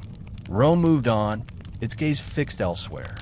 Petra, like a beloved instrument, was set down, not shattered, just quieted. Its tombs remained. Its altars still breathed wind. But the markets hushed, the voices dimmed, and the red stones began to whisper, not of empires and coins, but of dust and stillness, and a kingdom that once welcomed a conqueror with grace. and taught the world a new kind of strength. Tonight, as you drift towards sleep, perhaps you too feel that gentle strength, not in resistance, but in resonance. You need not fight to stay whole. You need not roar to be heard. Sometimes the deepest power is in knowing when to open the door and when to let silence speak for you. Sleep now. The empire has passed. The stones remain, and Petra still stands, carved not by violence, but by choice. When Rome knocked, Petra did not tremble. She nodded. She listened. She endured. And she whispered, "I am not yours, but you may walk beside me." They say that every word ever spoken still lingers, vibrating softly in the walls of time, echoing in caves, suspended in the fibers of old trees, rippling gently through the fabric of the world. But the words of the Nabataeans do not echo. They are there, etched in stone, carved into facades, drifting across clay shards and tomb entrances, written in a script delicate as wind on water. We can see them. We just can't hear them, because the Nabataeans left us a language. Without a voice, they wrote. Oh, how they wrote. Lines of inscriptions in Nabataean Aramaic. A graceful, flowing script that curved like hills and danced across rock faces like reeds in a current. It was not clumsy or rough. It was gentle, almost musical. Their letters were ancestors to the Arabic script, but their tongue, its sounds, its cadences, has long since vanished. No record remains of how they spoke. No poetry survives. No prayer passed down. Not a single line recited aloud today can be known for certain. It is a language that never made it to the present intact. You might wonder, how can a people so literate, so careful, so refined in trade and architecture, simply let their voice fade? But perhaps they didn't let it. Perhaps they offered it, back to the earth, to time, to silence. Some believe the Nabataeans never considered writing as a means of dominance. They didn't use it to boast of conquest, to record laws, to sculpt eternal manifestos. Instead, they carved dedications. Simple, personal, a name, a short prayer, a merchant's mark, a whispered invocation to Dushra or Al-Azza, lines that said more with less. Imagine now a young Nabataean, his hands stained with ochre, carving a line into the face of a mountain tomb. He's not a poet, not a priest, just a man, and all he writes are a few words. To the God who listens. That's all. But what power there is in that. In trusting that the meaning doesn't need to be spoken aloud. That the message will find its listener across centuries. Even if the sound never survives. There's something hauntingly beautiful about a language that lives in form, but not in voice. It reminds us that meaning is not always carried on breath. Sometimes it rests in gesture, in shape, in the feeling a symbol leaves behind. Perhaps the Nabataeans understood. That silence was its own kind of preservation, a shield against distortion, a sanctuary for mystery. Linguists try. They reconstruct. They compare roots, trace connections between Aramaic, Arabic, Syriac. They build grammars like scaffolds across ruins. But the soul of the language, the way a mother whispered to her child, the rhythm of a blessing said under the stars, the sound of a lover's name spoken for the first time, that is gone, and yet not gone, because it lingers. Like perfume after someone has left the room. You can't trace its edges, but you know it was there. Sometimes when the wind brushes through Petra's sick just right, you may think you hear something, a soft vowel carried on dust, a consonant caught between cliff walls, a voice that isn't yours, and isn't from now, not imagination, not memory, just resonance, a language without echo, but not without presence. And maybe that's the gift. that the Nabataeans gave us a script, but not a sound. They gave us the outline and left us to fill in the breath. They trusted that meaning would survive, not through sound, but through stillness, that we would feel it, even if we could never pronounce it. So now, as sleep begins to cradle you, and the words of the day fall away, let this truth settle softly in your heart. You do not need to be heard to be remembered. You do not need to speak to be understood. Some of the most sacred languages are written not with voice, but with presence, with silence, with care. And Petra, carved in stone in absence, still speaks that language, a tongue that echoes not in the air, but in the soul. Sleep now, in the hush between letters, and dream in the language that no one can speak, but everyone can feel. They say that memory is made of scent, that long after the voice fades, and the face blurs, and the words are lost in the wind, the smell of cinnamon, the sharp smoke of roasting almonds, the citrus of preserved fig can still carry you back to a moment, back to a table, a glance, a breath shared between strangers and kin. Petra remembers such a moment, tucked high in the cliffs, above the well-worn paths, above the columns and tombs, beyond even the gaze of the Roman facades. There's a place known not by name, but by what it holds, a feast, one that happened long ago, and yet, somehow, has never ended. It was discovered in fragments, a chamber carved into the rock, not a tomb, no bones, no urns. Instead, bowls, plates, serving jugs, olive pits still resting in ceramic curves, the charred remnants of dates and lamb, a bronze goblet overturned, its contents long evaporated, but the scent still faintly clinging to the rim. And the walls, they were not ornate, no gods, no eagles, just smooth sandstone, as if the guests were meant to focus only on each other. No inscription tells us who they were. No records mention this gathering. But the artifacts, subtle, intimate, suggest more than just a meal. A ritual, perhaps, or a farewell, or a celebration too sacred to name. Archaeologists call it a cliffside dining chamber. Locals call it the place of the last feast. But the Bedouins, they whisper another name, the table of the vanished. They believe it was a gathering of those who knew. Petra was nearing its breathless years. The elders, the seers, the guardians of stories. People who understood that soon. The caravans would stop. The incense would burn for other gods. And the stones would have to speak in silence alone. So they met, not to mourn, but to savor. They prepared the meal with reverence. Flatbreads dusted with honey and thyme, clay bowls of lentils and cumin, wine mixed with rosewater, figs stuffed with crushed walnuts and drizzled with pomegranate syrup. And they lit lamps, dozens of them, not for light, but for memory. Imagine it now, a long, low table carved into the stone itself. Silken cushions faded by time, guests reclining, their laughter soft, their hands expressive, the kind of conversation where silence is allowed to stretch, where nothing is rushed, where the evening doesn't end. It simply dissolves into night. A woman raises her cup, not to toast, but to pause, to mark the moment. A man recites a poem, not from scroll, but from breath.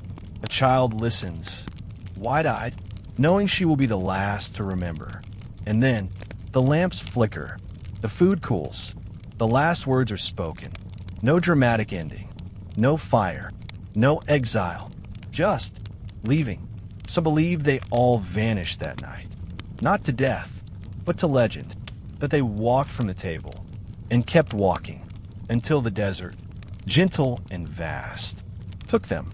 The next day, the room remained, untouched, the plates left as they were, the cups still bearing fingerprints in the clay, as if the stones themselves refused to disturb it. as if Petra wanted to hold that memory, unaltered, forever. Centuries passed, winds came, sand rose and fell like breath. Empires changed names, but that chamber, that small, sacred hollow in the cliff, remained intact, not buried, just hidden, waiting for someone quiet enough to notice. They say that if you sit there now, in the same position, on the same stones, and close your eyes, you may feel the warmth of the lamps. You may hear a spoon tap the side of a bowl, a breath caught between laughter and tears, the sound of a story you've never been told, but somehow already know. And maybe that's the power of a feast. Not the food, not the formality, but the sacred act of being together, of pausing the river of time, to taste something real. The Nabataeans knew this. They built tombs for silence, temples for wind, but a table, they carved that for memory. And memory, even when the tongue forgets, even when the empire fades, still feeds us. So as you drift now towards sleep, your own breath deepening, your limbs sinking into softness, imagine a seat left open for you at that table, a bowl carved in waiting, a cushion pressed by ancient kindness, a cup that catches the scent of rose and salt and starlight.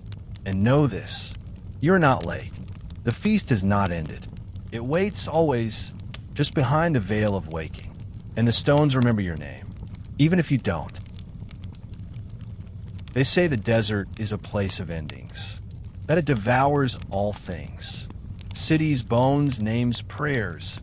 That time moves faster where there is no water. And that wind, given enough patience, can erase even memory itself. But that is not true. Not in Petra. Not in the desert that watches her.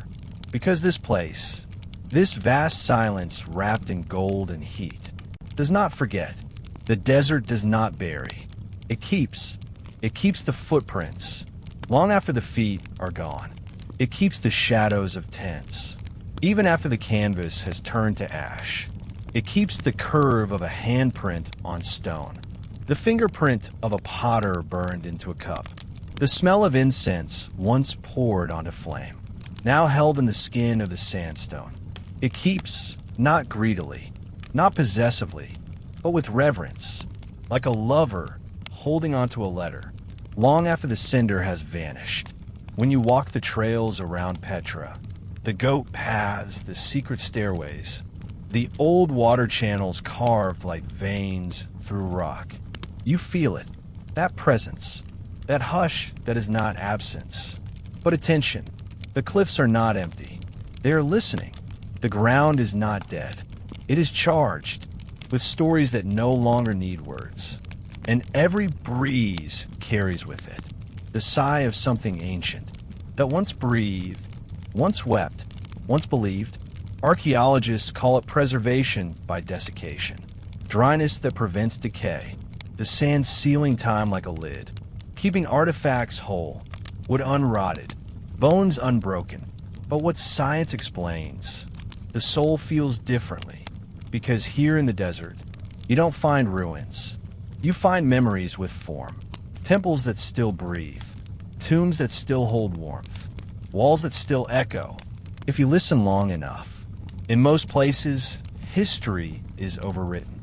Cities rise upon cities, each generation burying the last, like words scribbled over an old page, until no meaning remains.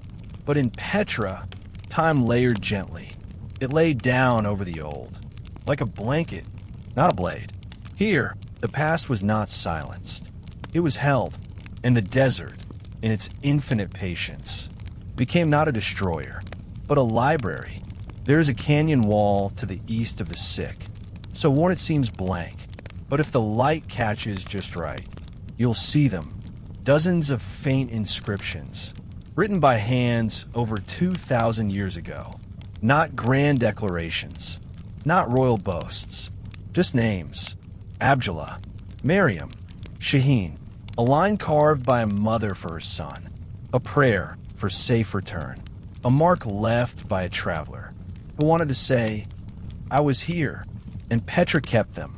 When rain came, when sand blew, when earthquakes cracked temples, those names stayed, because the desert had already claimed them, not as trophies, as testaments, even to things long buried, hidden deep in the rock or tucked beneath centuries of dust. The desert remembers where they are.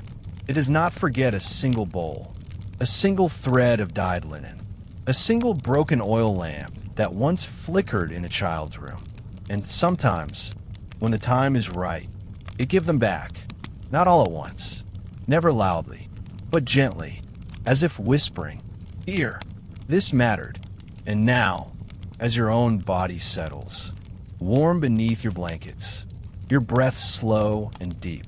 Perhaps you can feel it too, that soft, keeping presence, the way the past sometimes lives beneath your skin, the way your memories refuse to fade, even when they no longer have words, the way you are kept by the world in ways you'll never fully understand. You're not lost. You are not forgotten.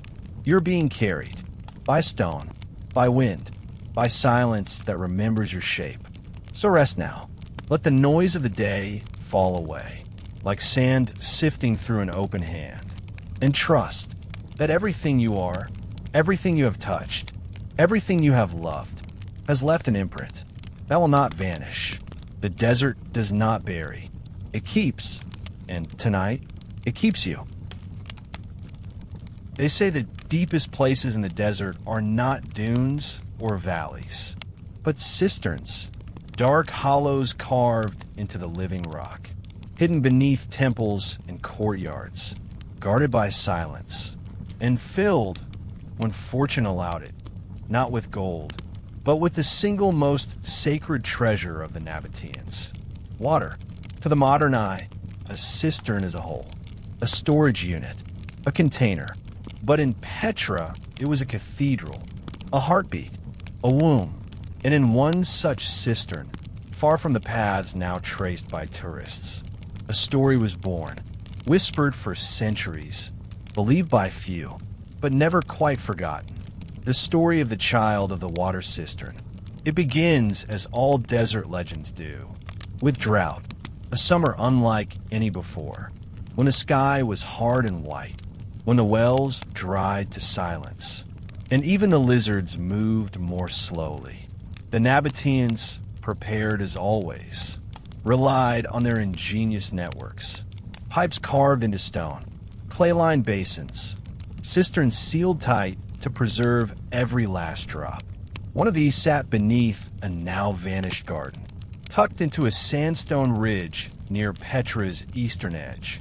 It was unremarkable, just a round opening in the rock, covered by a flat slab, until the day a child's voice was heard from within it. At first, no one believed it. A shepherd swore he heard laughter echo up from the shaft, high, light, like a bell ringing beneath water. He returned the next day, listened again, and heard not laughter, but singing. Others gathered, priests, women, scribes. They waited. They listened. The song came again, wordless, soft, not in any tongue they knew, but unmistakably human. They removed the stone slab, lowered a lamp into the cistern. What they found has never been fully explained. The walls were dry, the floor was wet, and in the center, curled like a leaf on the surface of a still pond, lay a child, not flailing, not crying, just breathing, eyes closed, skin the color of polished sand. No signs of harm, no signs of age, and in his hand, a flower, a desert bloom, somehow alive, its petals glistening with dew. They lifted him gently, wrapped him in cloth, took him to the temple healers. He did not wake. He did not stir, but his chest rose and fell with perfect calm, and when they washed his hands, the water turned sweet, clear, cold, the kind of water that only fell during rare desert rains. For 7 days, he remained, unchanging, sleeping, as if wrapped in some ancient dream. Some said he was the child of Dushra himself, a gift sent from the god who had no face. Others claimed he was the soul of the city, made flesh, born from Petra's own bones. A priest from the Western Temple believed he was a warning, that the city had drawn too close to forgetting, and this child was the last breath of its spirit. And then, on the 8th day, he vanished. No doors were opened, no tracks left behind. The cloths remained, folded neatly by the hearth. The water in the bowls still shimmered with that impossible sweetness. But the child was gone. They searched the hills. The cistern was sealed again, then unsealed, empty, and still, some say, his presence lingers. The cistern still exists, though overgrown and half-buried. It's marked on no modern map, but sometimes, after heavy rains, when the stone drinks deep and the scent of jasmine rides the air, locals say you can hear it again. That same voice, not weeping, not laughing, but singing, softly, from beneath the ground. What was he? A spirit? A dream? A memory Petra carved into time itself?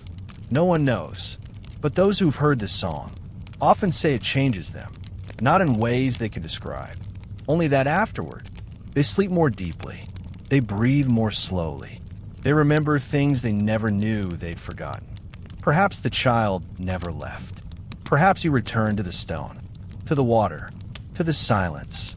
Perhaps the desert, in its mercy, gave Petra one last miracle, not to be kept, but to be remembered. And now, as sleep takes you, your breath rising and falling with the rhythm of that unseen song, know this: there are still wonders hidden in the quiet, still music in the dry wells, still life waiting to be found where no life should be.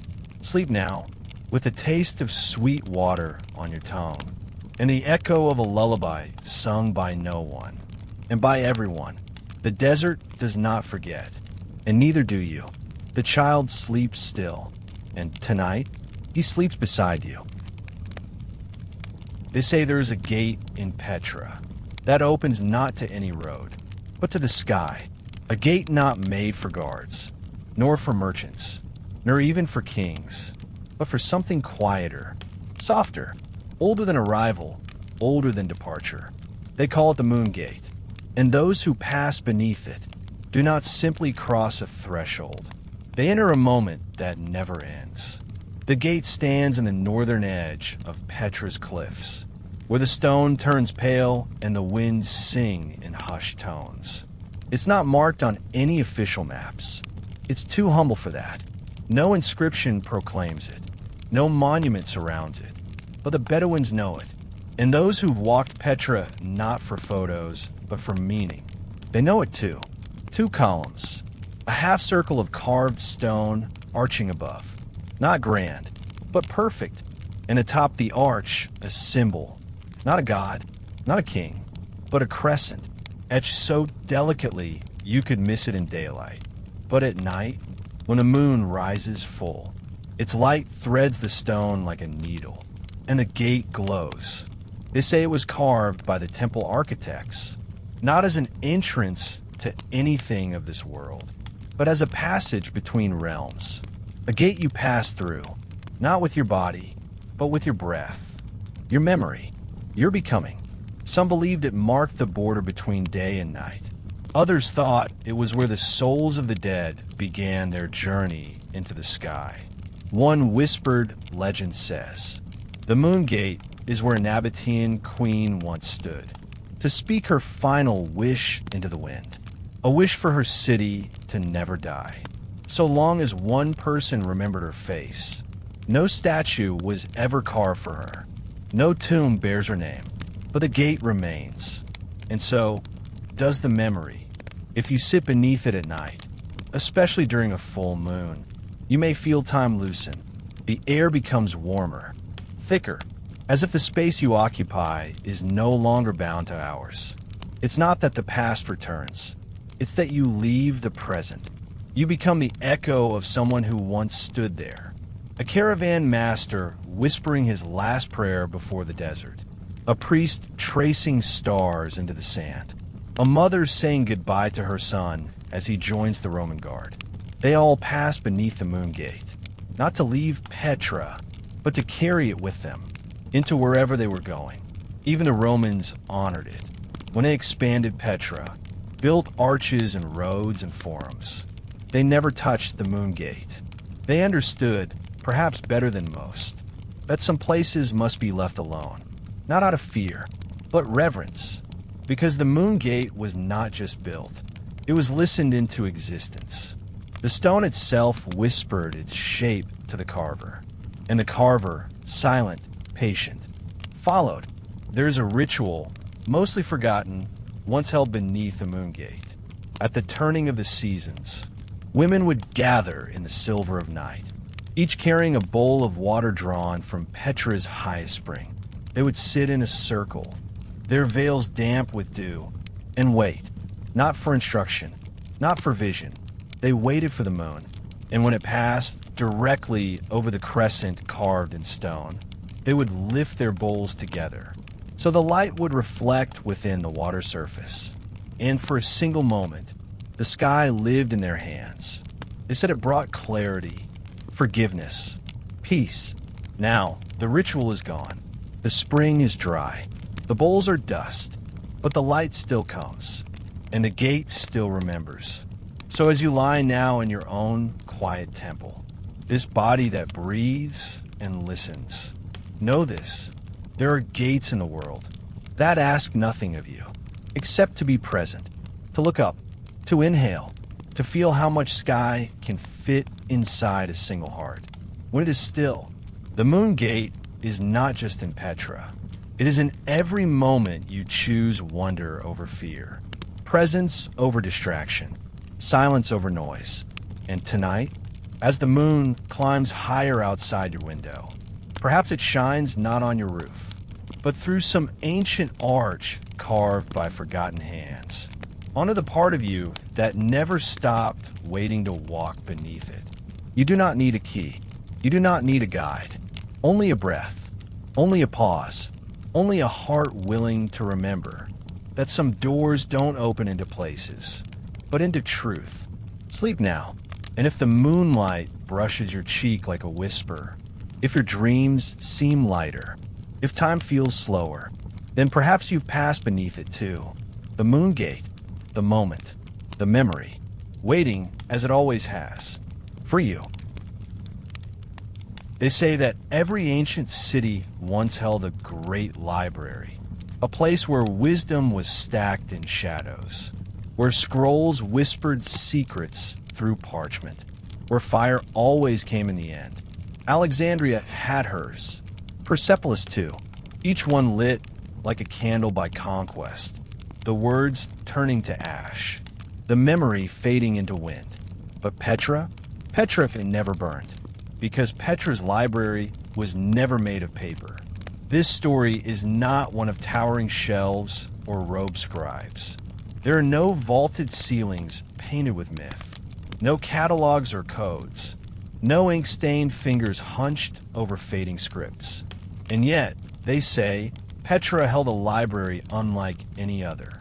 Not written on scrolls, not stored in clay jars, but etched in gestures, preserved in rhythm, encoded into water and wind and stone.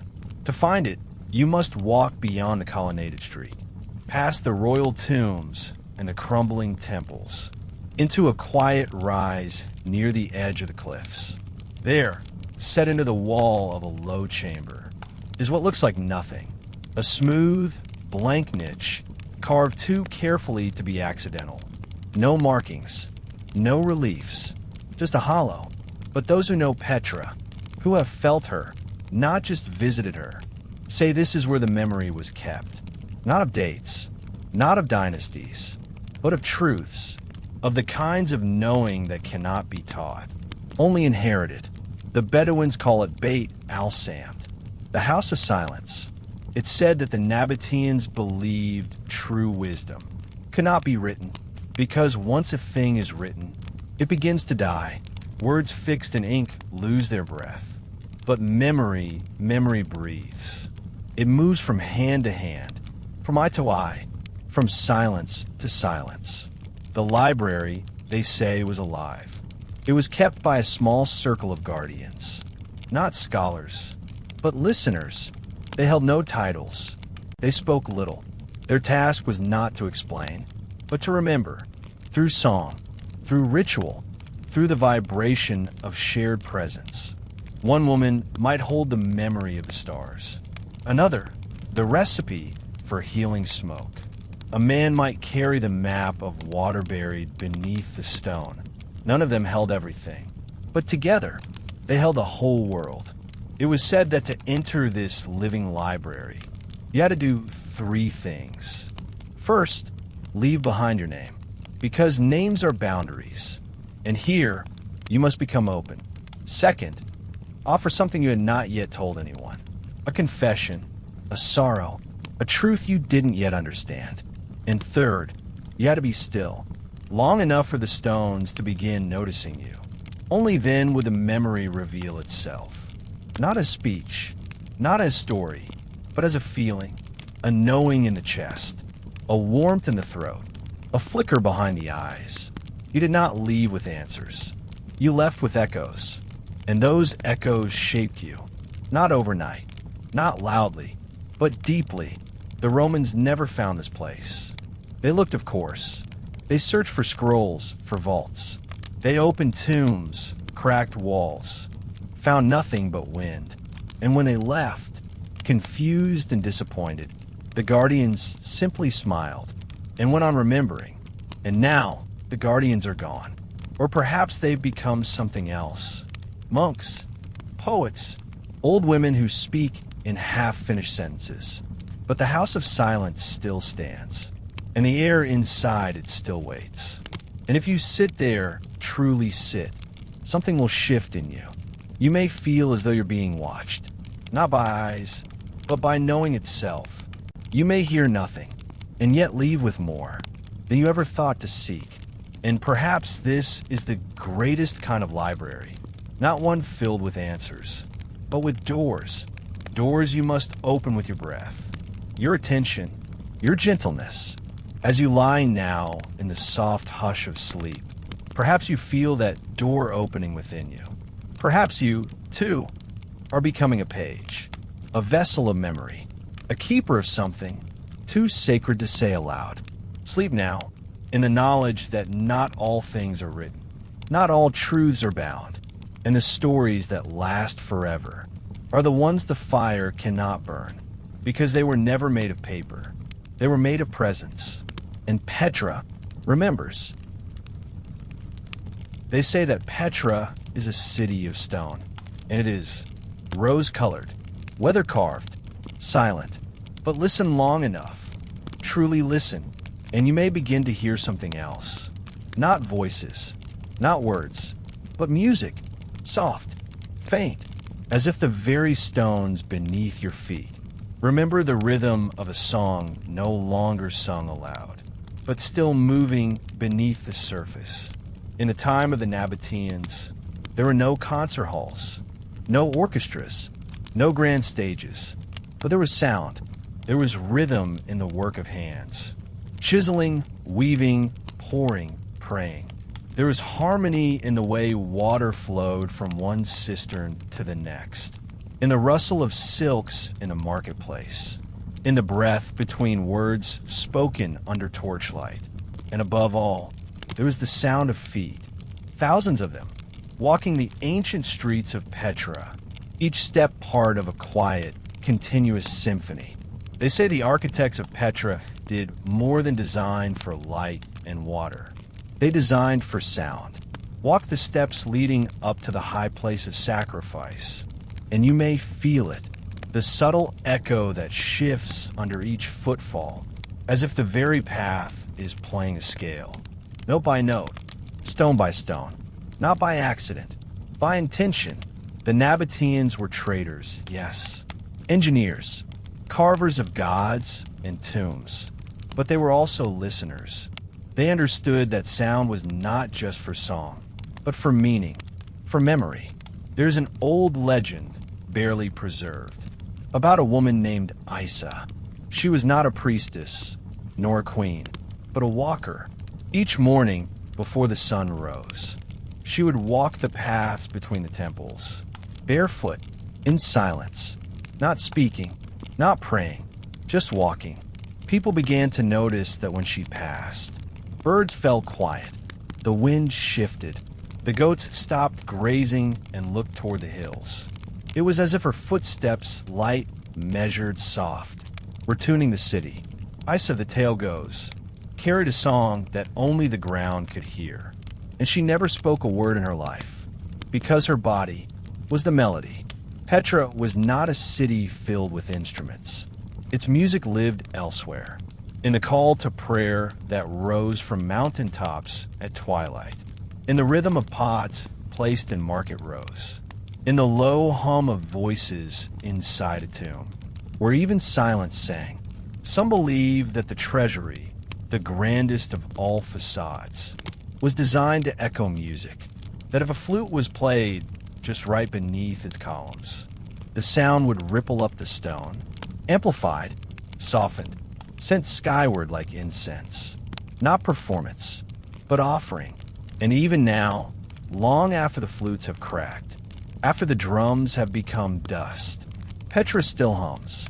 You may feel it as you climb its stairs, a pulse underfoot, a vibration in the soles of your shoes. Not enough to hear, but enough to know there's one place, almost hidden, where this is strongest. A series of flat stones arranged like a staircase near the lower valley, each one carved at a slightly different depth. When you walk them in rhythm, they respond, a low tone, a resonance, not a trick of echo, but the memory of music. The Nabataeans, it's believed, would use this path during ritual processions, not to reach a destination, but to become the procession. Every footfall a note, every breath a beat, the entire body transformed into an instrument that remembers without remembering. And so now, as you lie still beneath the hush of your evening, as your heart slows to a gentle, ancient rhythm, perhaps your body remembers too, not with your ears, but with your bones, not with melody, but with presence. You're not just resting, you are tuning, like a lyre strung not with strings, but with memory. There is music beneath the steps, and when you walk with awareness, the song returns, not loudly, not urgently, but with patience. Sleep now. Let the weight of your body press into the rhythm of the earth. Let your breath keep time. Let your dreams begin to hum, with songs that need no voice, because somewhere in Petra, the stones still wait for one more footfall, one more moment of stillness, to bring the music back. And maybe tonight, it's you they've been waiting for. They say the mountains speak only in silence. That if you listen long enough, not with your ears, but with your stillness, you may hear them breathing, not in words, not in song, but in a slow, sacred exhale that comes only to those who never ask, only to those who wait. And once, in the long memory of Petra, there was one who listened. He was not a priest, nor an oracle, nor anyone of rank or renown. He was just a shepherd, a boy, a wanderer in sandals patched with twine, his cloak the color of dust, his voice rarely used. His name was Yasin, but the cliffs called him something else, the one who waits. Yasin was born in a season of stillness. No caravans arrived, no rain fell, and yet the animals thrived under his care. The sheep never wandered, the goats never strayed. Some thought he used charms. Others claimed he was strange, too quiet, too far away in the eyes. But his mother knew the truth. Yasin listened, not just to footsteps or thunder or the rustling of acacia branches. He listened to stone, to the wind as it curved around the rock, to the pause between bird calls. And most of all, he listened to the cliffs. Petra, for all its grandeur, was built by such people. Those who listened to things the world had forgotten how to hear. But even among them, Yasin was different. He would leave before dawn, guiding his flock along hidden ledges and dry wadis, often speaking softly to the canyon walls. Not words, not prayers, just tones, a humming, a low whisper, a string of notes that matched the shape of the wind. And the cliffs, somehow, answered. It started with echoes. He would hum, and the echo would come back changed, as if the mountain had added a note of its own. He began to test it, tracing melodies with his breath, waiting for the rocks to respond. Then once, in the western gorge near the monastery cliffs, he hummed a line that felt like a question, and the wall before him split. Not cracked, not collapsed, but opened. A section of the cliff, so seamless it seemed solid, slid gently inward to reveal a hollow, a chamber untouched by time. Inside were no treasures, no idols, just a pool of clear water, and beside it, a carved bowl still wet, though no rain had fallen in weeks. Word spread, as it always does. People came, scholars, mystics, priests. They asked the boy what he had done, what he had said. Yasin only smiled and pointed to his chest. "It is not what you speak," he whispered, "but how quiet you become when the world speaks to you." They asked him to open the chamber again. He did not, or could not. It had been a moment, a conversation between soul and stone, not something to be repeated, only remembered. He went on hurting, but his life was no longer his own. Pilgrims began following him. They called him the mouth of the mountain, but Yasin would shake his head. "I do not speak for the mountain," he said. "I only listen so closely. Sometimes it listens back." In time, he vanished. Some say he wandered deep into the desert, walking west until the horizon folded over him. Others believe he became part of Petra. His body dissolved into the rock. His voice now one with the echo. That answers only the patient. And still, today, when the canyons are empty, when the wind moves just so, a few still hear it. That hum, low, soft, the music of a boy who asked nothing and received everything. There's a place now, near the base of the Dare Plateau, where shepherds still water their flocks. A flat slab of sandstone bears no inscription, just a worn patch where many feet have stood, and a groove along the base that hums in wind. No guidebook mentions it, but those who stop, those who place a hand on the rock and close their eyes, they often leave with tears, not sadness, not joy, but the feeling of having heard something ancient. They could not explain. So now, as you lie still, as the quiet folds over you like the shadow of a canyon at dusk, perhaps your own body becomes stone, and perhaps the world begins to listen to you. Your breath, your pause, your presence, not as noise, but as music. Sleep now, not in words, but in resonance. You do not need to speak tonight. You only need to listen, and the stones will answer, as they did once, for a boy named Yasin, the shepherd who spoke to stone. They say the sky was the first scripture, that before ink met parchment, before gods had names, before cities rose or empires spread, there were stars, not as ornaments, not as decoration, but as language, symbols of a deeper order, a quiet truth written in cold fire across an endless night. And the Nabataeans, they were among its most devoted readers, not astronomers in the way we know the word today, but listeners of light. They did not study the stars. They remembered them, and in the darkness above Petra, they found their way. Petra, nestled in its bowl of stone and silence, was never ruled by chaos. Its water was measured. Its trade was calculated. Its architecture obeyed sun and shadow. But when it came to direction, to time, to the essence of place, they turned upward, because the sky, to the Nabataeans, was not distant. It was home. There are carvings still visible on certain canyon walls. Not letters, not gods, but constellations. The hunter, the serpent, the twins.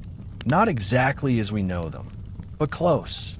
And when the sun rises on the solstice, its light threads through certain corridors in Petra, landing not randomly, but precisely on altar stones, on doorways, on the base of columns where offerings were once placed. Not once, not sometimes, always, as if the very city were aligned with the breathing of the sky. The Nabataeans didn't build with blueprints. They built with starlight. The treasury's facade faces the morning star. The high place of sacrifice echoes the lunar cycle.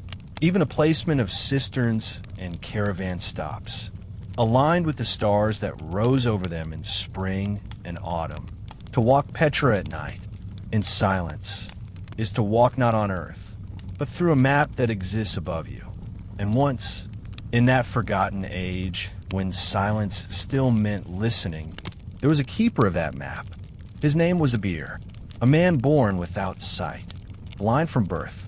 Yet it was said that he could walk through the city faster than anyone, even in the dark, never stumbling, never lost. How? Because he followed the stars, not with eyes, but with skin, with memory. It's said that each night he would climb to the roof of a temple and run his fingers across a smooth stone slab, one carved with raised symbols, his own map of the sky. He traced the lines with reverence, as one might trace the lines of a lover's face in the dark. And then he would hum, not a song, not a prayer, but a vibration, a tone matched to a star's rise, a frequency he felt in his chest. Others laughed, at first, but then caravans began to follow his guidance. Journeys became shorter, safer. It was said Abir knew the safest days to travel, the nights when storms would pass north, the routes where bandits slept, all by reading not the sky itself, but the pattern of its silence. He died old, in a quiet room lined with bowls of incense. And when they laid his body on the ground, his face turned upward, and the night sky, clouded for days, suddenly cleared. A single star shone overhead. The map he traced? It was never found. Perhaps it was buried with him. Or perhaps it never existed on stone at all, because the true map wasn't written. It was felt. Today, Petra remains. Its stars still rise and fall as they always have. Tourists visit by day. They marvel at colors, shapes, engineering. But only a few stay through the night. Only a few walk out into the valley in the dark. Look up and feel what Abir once felt, that the stars are not distant. They are reminders, markers, guides through both landscape and longing. And maybe you tonight can feel them too. Maybe one star above your window seems brighter. Maybe you can feel the hush of Petra's cliffs rising in your breath.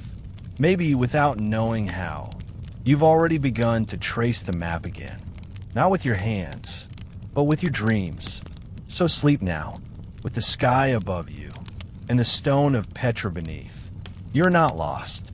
You are part of the pattern, a constellation walking on Earth. And the stars, old, watchful, waiting, will always lead you home.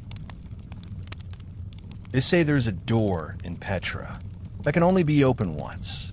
Not because it locks, not because it crumbles, but because once it lets you through, you are no longer who you were.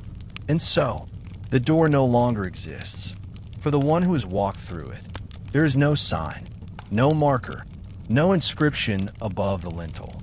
The Bedouins speak of it rarely, and only at night, around firelight when the shadows grow long, and time begins to soften around the edges. They call it Bab al-Latza, the door of the moment, a narrow arch carved into a far cliff face, barely large enough for one person, smooth as if kissed by centuries of wind, forgotten by maps, ignored by pilgrims. And yet, it waits, still, patient, listening. The tale says it was carved not by men, but by the desert itself. That one year after a long drought, A single bolt of lightning struck the cliff and split it. When the dust cleared, the crack had a shape, not a ruin, not destruction, but a doorway, not into another place, but into another self. Only once every generation, the legend goes, someone finds it, not by looking, but by needing it. A woman who has lost her name, a boy who carries a secret too heavy for his spine, a man whose soul no longer fits the mask he wears. They come without realizing why. They come with silence curled behind their ribs. And when they stand before the arch, they do not knock. They do not speak. They simply wait, breathe, and listen to the echo of their own being. Then, if the time is right, if the wind hushes and the sky bends, the stone grows warm beneath their hand, and the door opens, not outward, not inward, but through them. One tale, passed from grandmother to granddaughter, speaks of a Nabataean healer named Rafika. She was said to speak the names of broken bones before setting them, to call herbs by their true, secret syllables. But in her final years, her knowledge grew heavier than her voice. She stopped speaking, stopped eating. She wandered the cliffs barefoot, her hair wrapped in cloth the color of dry riverbeds. Then, one night, she disappeared. A month later, a shepherd found her staff beside the arch. At its tip, a new sprout, impossibly green. And from that sprout came a tree, still growing to this day. Locals call it the listening tree, and those who sit in its shade often weep without knowing why. You might wonder, what lies beyond the door? No one knows. Those who pass through it do not speak of it, because they cannot. Not because it is forbidden, but because language no longer fits what they've seen. It is said that behind the door is not another land, but another truth, another version of yourself, stripped bare, seen fully, and in that gaze, something falls away.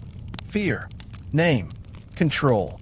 What remains is the shape of your soul, without costume, without shame. They say the door cannot be found by force. If you search for it, you will pass it 100 times and never see it. It can only be found by those who are ready to stop asking, to stop performing. It is not a portal. It is a mirror carved in sandstone. And only when your reflection stops being what you know, only when your questions become quiet enough to be answered by silence, does the threshold appear. There is no going back. This is what gives the door its name. It opens only once, not because it vanishes, but because you do, or rather, the you that stood before it. What remains on the other side is not a person, but a presence, not a life, but a becoming. And now, as your breath slows, as the night gathers around your shoulders like soft linen, perhaps you feel it, the quiet curve of your own door, waiting somewhere behind your chest. No need to rush, no need to knock, only to soften, only to trust that when you are ready, it will open, not to another place, but to the part of you that already knows how to return home. Sleep now, not as the person you were this morning, but as the one you are still becoming. And perhaps, just perhaps, tonight the door will open for you in the space between dreams, not to show you where to go, but to remind you, you have always known. They say most cities die in fire, that their walls are broken, their towers toppled, their names reduced to ash in the mouths of their enemies. But Petra did not burn. It did not scream. It did not collapse. It simply breathed out, softly, slowly, like the end of a song.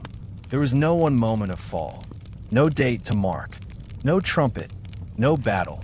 The city that once welcomed traders from India and Egypt, that scented the world with frankincense, that carved gods into mountains and temples into wind. It simply slipped away, like a sunset behind stone. It began with a shifting wind. The sea routes grew stronger. The land routes weakened. The Roman Empire changed hands, and its hunger pointed elsewhere. And the caravans, Those long strings of camels and silk and laughter stopped coming, one by one, then none. The incense that once perfumed the sky was now burned in temples far from here. The traders turned their wagons. And Petra listened to the quiet. But the city did not despair. There were no riots, no laments carved into stone, no desperate cries to God's long silent. Instead, she settled, like a body preparing for sleep. Markets closed, stalls folded, the water systems, still brilliant, still working, ran slower. And yet, life did not vanish overnight. Families stayed, gardens bloomed, children played among tombs that had become part of the living world. Imagine a morning in those later years, the sun rising over the royal tombs, a woman drawing water from a still functioning cistern, a potter shaping bowls with hands that had memorized the curve of clay, a child chasing a goat through the empty colonnades, laughing as her voice echoes into stone. Life still moved, but with a rhythm so quiet, it began to blend with the cliffs. There is an old tale of a monk who wandered into Petra in the 3rd century, looking not for treasure, but for silence. He found it and stayed. He carved a cell into the rock, lit his nights with oil lamps, and wrote nothing, only listened. And when he died, they say his breath did not stop, but entered the canyon, joining the long exhale of the city itself. By the 4th century, Petra no longer ruled, no longer traded, no longer mattered to kings or empires, but the stones still held memory. The temples still caught the sun. The cliffs still hummed with a presence deeper than power. And perhaps that was Petra's final act of resistance. Not to fall, but to fade, with grace. Even the earthquakes that shook her bones in the 6th century could not erase her. Hearts crumbled, walls split, but the city had already learned how to become still. She had already transformed from market to memory, from kingdom to presence. And when the last families left, when Petra's name grew soft in the mouths of historians, the desert moved in, not as conqueror, but as keeper. Sand swept the steps clean. Wind folded time into the tombs. Goats grazed where once scholars debated the stars. And the city slept, not forgotten, just waiting. Centuries passed. Maps erased her. Kings ignored her. Until one day, in 1812, a Swiss explorer in disguise, Johann Burckhardt, followed a Bedouin guide through a narrow canyon and gasped. Before him rose the treasury, sunlit and silent, not broken, not lost, just waiting to be seen again. And so Petra breathed in again, not as capital, not as queen, but as memory reborn. And in that moment, the final breath of the city, that long, slow exhale of dignity, became an invitation to remember, to walk softly, to listen. And now, as your own breath slows beneath the quiet weight of night, perhaps you can feel her exhale rise to meet your own. A city that never fought, never begged, never screamed, but lived and faded and endured. Sleep now in that breath. Let it carry you. You are not ending. You are softening. You are not crumbling. You are releasing. And in that release, Petra meets you, stone to breath, silence to silence. A kingdom carved into time by those who knew how to leave with grace. They say some cities live only in memory, some in ruins, and others in dreams. Petra lives in all three. But tonight, she lives in you, not as an image, not as a legend, but as a breath, curled quietly in your chest, waiting to rise, because you have walked her paths, not with your feet, but with your stillness. You have entered her tombs, not to disturb the dead, but to remember the shape of reverence. You have listened where others asked. You have rested where others rushed. And for that, Petra has let you in. Not the Petra of maps, not the one etched on postcards or websites, but the one that listens, the one built with light and silence, the one that holds memory in its walls, like a bird holds breath before flight, the one that speaks, if you dare to stop speaking long enough to hear. And so now, here at the end of this story, which is not an end, but a door, you lie on the edge of sleep, your eyes closed, your breath soft, and beneath the hush of your own thoughts, a city is waiting. She does not ask anything of you. She does not want praise or tribute or understanding. She only wants you to remember that stillness is sacred, that silence is alive, that dreams can be places just as much as places can be dreams. So now let yourself fall, not into sleep, but into Petra, into the warm sandstone of her hands, into the sky she carved into columns, into the water she hid like secrets beneath her feet. Feel the treasury at your back, cool and regal. Feel the tombs above, watching you like elders, with no need for language. Feel the stars overhead, in patterns you may never name, but somehow recognize. And as you begin to drift, perhaps you realize Petra was never a city outside you. She is a memory you carried here, a longing shaped like a doorway, a rhythm that returns each time your breath deepens, and a world softens around its edges. You have not visited her, you have returned to her, because Petra has always dreamed through you. Tomorrow, you may rise and forget the details, the names of tombs, the pathways of stars, the shape of the shepherd's echo, but something will remain, a softness, a slowness, a feeling like wind passing through ancient stone, just before dawn, and that will be enough. So now let go. Let the story fall into silence. Let your breath become shallow, then deep, then slow again. The sand is warm. The cliffs are watching. The city is still. And somewhere beneath all things, a rose-colored dream unfolds. Sleep now, not beside Petra, but within her. She is not gone. She is not past. She is present and dreaming. And tonight, she dreams with you.